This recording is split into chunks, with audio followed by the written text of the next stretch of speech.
today I will be discussing organizational structure, authority, uh, and several approaches to organizational structure. I will also explain the relationship between organizational structure and organizational strategy.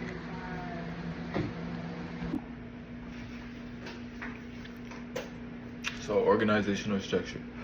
Organizational structure is a formal system that defines how work is divided, coordinated, and supervised within an organization.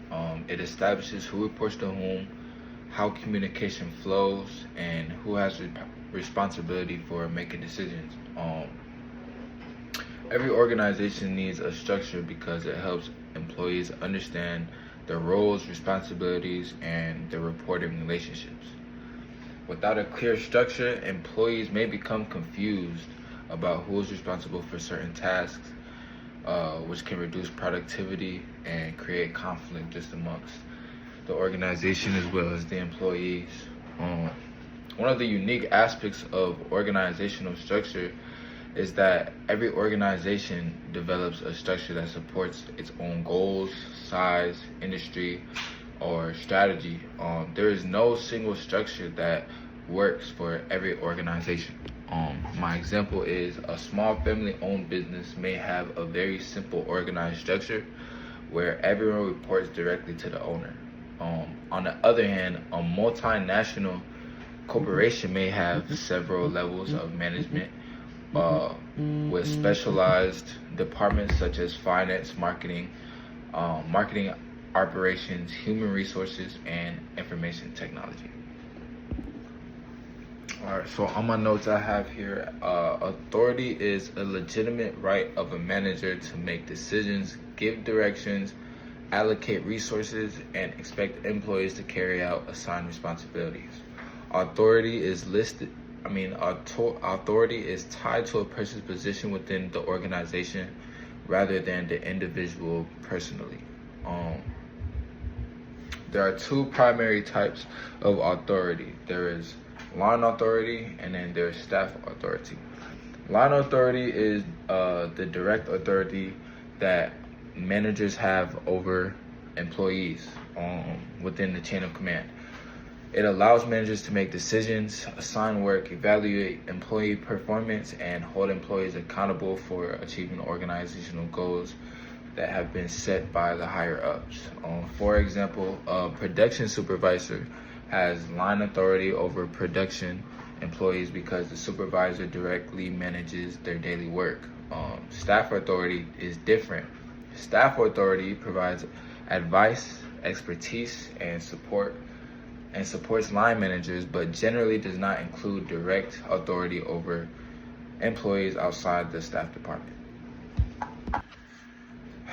All right, in divisional structure, organizations are divided by product lines, geographic regions, customers, or business units. Each division operates somewhat independently with its own functional departments.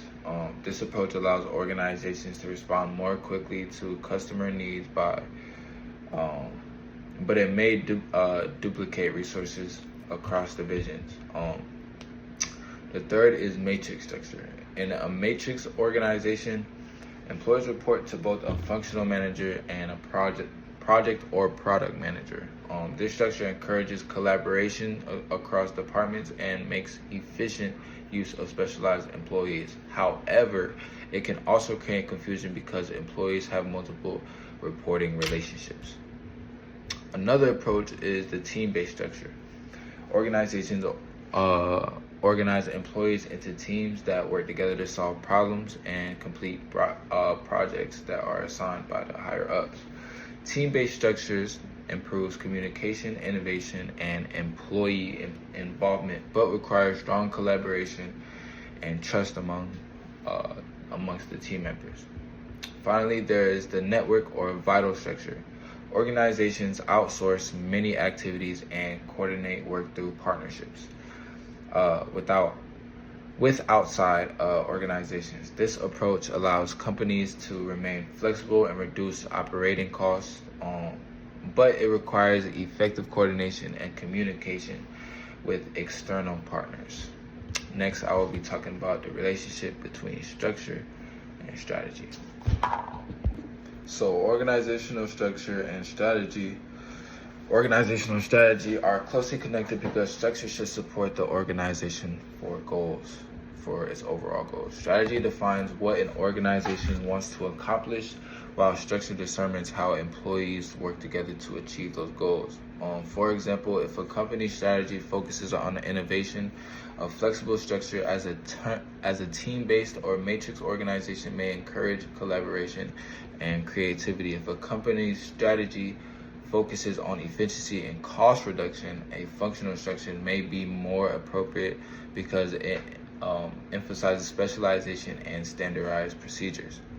As organizations change their strategies, they often need to redesign their structures to support new objects. If the structure does not match the strategy, communication problems, slow decision making, and reduced performance may result. So in conclusion, organizational structure is a framework that defines how work is organized, coordinated, and managed within a company. Every organization develops a unique structure based on its goal size and environment. Authority gives managers the legitimate power to direct employees to make decisions. Line authority involves direct supervision within the chain of command, while staff authority provides advice and specialized expertise. Thank you for listening to my presentation.